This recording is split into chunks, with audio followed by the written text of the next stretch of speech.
Now let's take a look at this verse. Do not view mountains from the scale of human thought. This is a poem by Master Dogen. Do not view mountains from the scale of human thought. So here we want to know, what is human thought? What is the scale of human thought? Is he talking about some limitation? It looks like he is talking about some limitation to the human thought. And then he says, do not view mountains.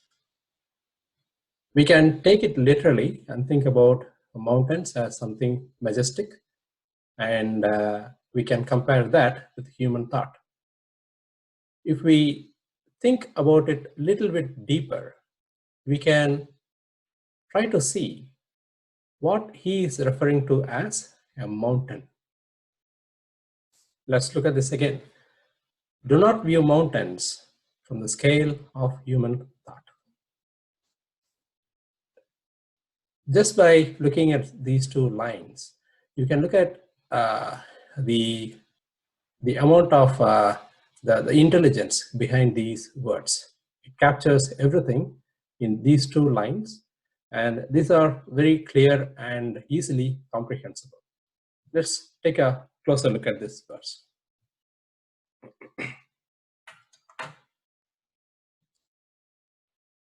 How does a thought originate? Let's take a moment to think about it. How does thoughts come to us? Let's say you look at a picture of a mountain. All of us are very familiar with mountains like Himalayas. Let's take a moment to imagine that you are looking at a picture of this mountain Himalayas. When you look at the picture, your eyes are seeing this picture. Eyes are one of the senses, the seeing sense. So when you look at this picture, the eyes are capturing the image, and then behind the eyes are just a physical sense, right? It is just a physical organ.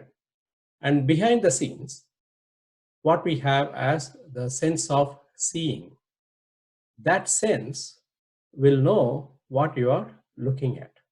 So now when you look at this picture for the very first time, your eyes are capturing it. Your sense is sensing that something is coming to us through this eye, and then it is getting processed in your brain. As we all know, the brain is a combination of neural processes.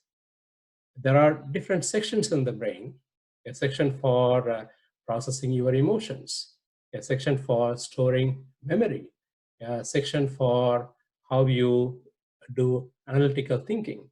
So there are different sections in the brain.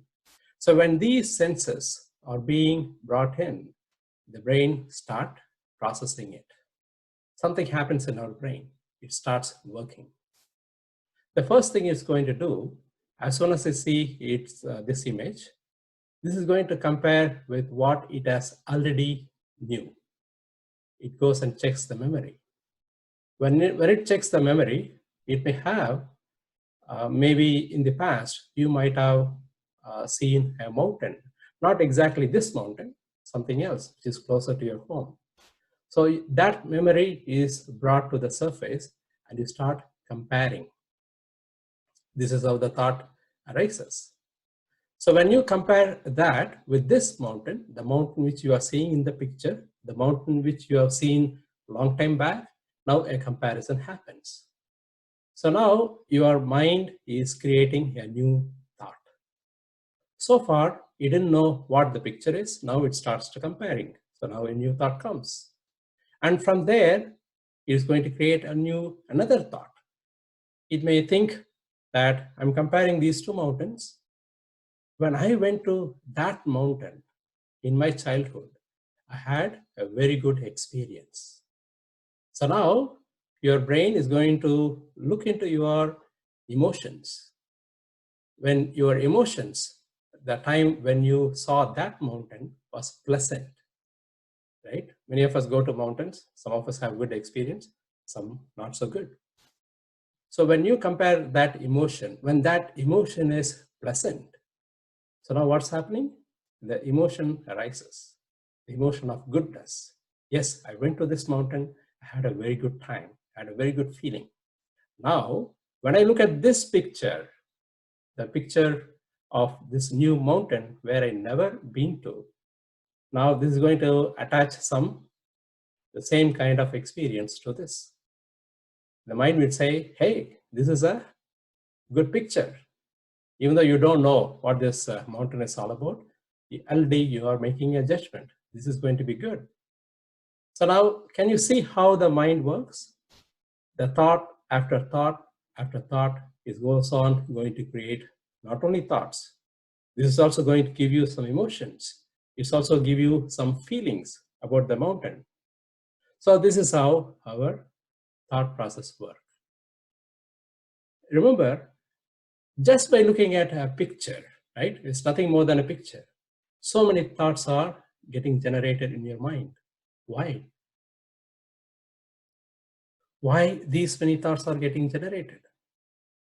This is our nature. When you look at something, information is coming from the senses, and then the brain starts to work. It refers to the memory, it refers to your emotions, and then makes judgments and keeps going.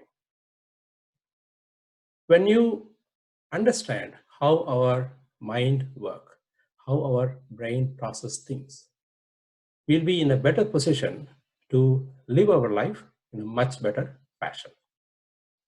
So if you look at the verse again, even by just looking at the same picture, when you get these many thoughts, this may be good or bad, pleasant or unpleasant, but the actual experience of visiting that mountain is going to be completely different. Now let's think this for a second. Leave that picture alone at home, and let's say I'm asking you to go and visit that place in person, right? Let's say somehow you go to that place, you are at the foothills of the Himalayas, and then you look up that mountain. What will be your experience? Now you're going to feel the chillness and the wind and the sunlight, everything around you. Your body is going to experience all of that. All your senses are becoming alive. The senses are grabbing everything around the environment. Your eyes are seeing something magnificent. Your ears are hearing some of the wind and all those things. And then your body is feeling the chillness.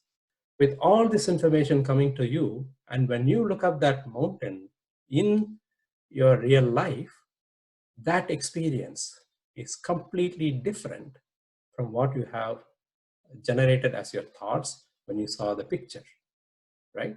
Let us say you had some good, pleasant experience about mountains in the past. When you go to this new mountain, this is going to double up. It's going to be magnificent, more interesting. But on the other hand, if you had a bad experience, you're going to bring the same thing here, and your whole experience is gone. When you experience it this way, without bringing in any thoughts, right? When you are there, right, at the foothills of the Himalayas, and you're not thinking about whatever your experiences were, your thoughts, and then when you are simply being there and enjoying that mountain just by looking at it, that's completely a different experience, right? That is how life has to be experienced, not from our own heads, from our thoughts, from our emotions. So when you leave all of them alone, and when you are experiencing life as it is, without bringing in our own thoughts, our own imaginations, our own concepts, our own understanding of what life is all about. So then you have a direct connection with the world, the real world. That is what he is talking about here. Here he is going a step further. Do not view mountains from the scale of human thought. Our human thought is very much limited. We think we can comprehend everything, but it is not that easy to comprehend everything. It doesn't mean that we do not have enough capacity to understand things, We do have a brain, a well-developed brain in the whole animal kingdom. But in spite of having such a efficient and functional brain, still this is very limited. So that is something we need to understand. But the mind can make up so many things. The mind is so powerful. But the brain by itself, the thoughts which we generate, all of them have a limitation. When we approach life with that limited sense, that limited thoughts, we are going to miss a lot in life. So therefore, before making any judgment, before labeling something good or bad, we need to understand the limitation of our own mind. We may think, with my brain, with my mind, I can experience everything in the world. It is not possible. Let us take a look at our own senses. The eyes can see only to some extent. That's why when you get older, we need glasses. But if you want to look at the heavens, we need the huge, powerful telescopes. We need that aid. We can walk maybe 10 miles or 5 miles per hour. But if you want to go faster, you need a car. So you can think of all these things which we are using to extend our senses. But in spite of getting all these things together and trying to understand what this life is all about, but still, we still have this limitation. Our mind has its limitation. Our thinking power has its limitation. So that we need to understand. Because of this, we miss life. So that's what Master Dogen is referring to. When you look at mountains, mountains here means you can say that this is your consciousness. You can say this is your life. When you look at mountains or the life with your limited thoughts and mind, do not view that from the scale of human thought. The scale of human thought is very limited. If you view this life with that limited understanding, you're going to miss the whole point. So what is he trying to suggest to us? Let's think for a second. If he says, do not view the mountain with your limited human thought, what is he suggesting? If you recollect, this is what we talked about in the past few classes. Let me give an example. What will happen when you remove the limitation of the human thought? When you are standing in front of that magnificent, beautiful mountain, Mount Himalayas, if you try to look at this magnificent mountain with your own eyes and try to use your thought to understand it, so what's going to happen? You're going to miss the whole point. But how can we look at this in a different way? What happens when you remove your thought, your own limited thought, which has all these understanding and preconceived ideas about a mountain? When you take that away and then look at this mountain, that is the experience you need to have with each and everything you do in your life, right? So you need to experience it. You can apply this in many different ways. Let's say, for example, you have been living with your spouse for so many years, and then when you go and meet the same person the next day, let's say every day you are living with your spouse, and then on occasion you're going to meet with him or her again. When you meet with that person and when you approach that person with that limited human thought, when I say the limited human thought, the thought which you have created, the thought which lead you to think about this person, either good or bad, the emotions that are associated with it, Just like the way when you look at a picture, you are building all these thoughts. In the same way, you have built so many thoughts about this person. There is an emotion attached to it, a feeling attached to it. When you have all these baggage, and then when you look at this person, what's going to happen? You're going to miss the whole point. You're going to miss this person who is standing in front of you. So what is the better way? You get rid of those thoughts. You understand that whatever judgment I have about this person, I'm going to leave that there and there. I'm not going to bring those thoughts here and try to understand this person. Rather, I leave them all, whatever thoughts I have thought about this person and all of that, and then see this person as he is or she is. So that is what Dogen is referring to. Get rid of our human thoughts. Get rid of our human thoughts so that you can see life as it is.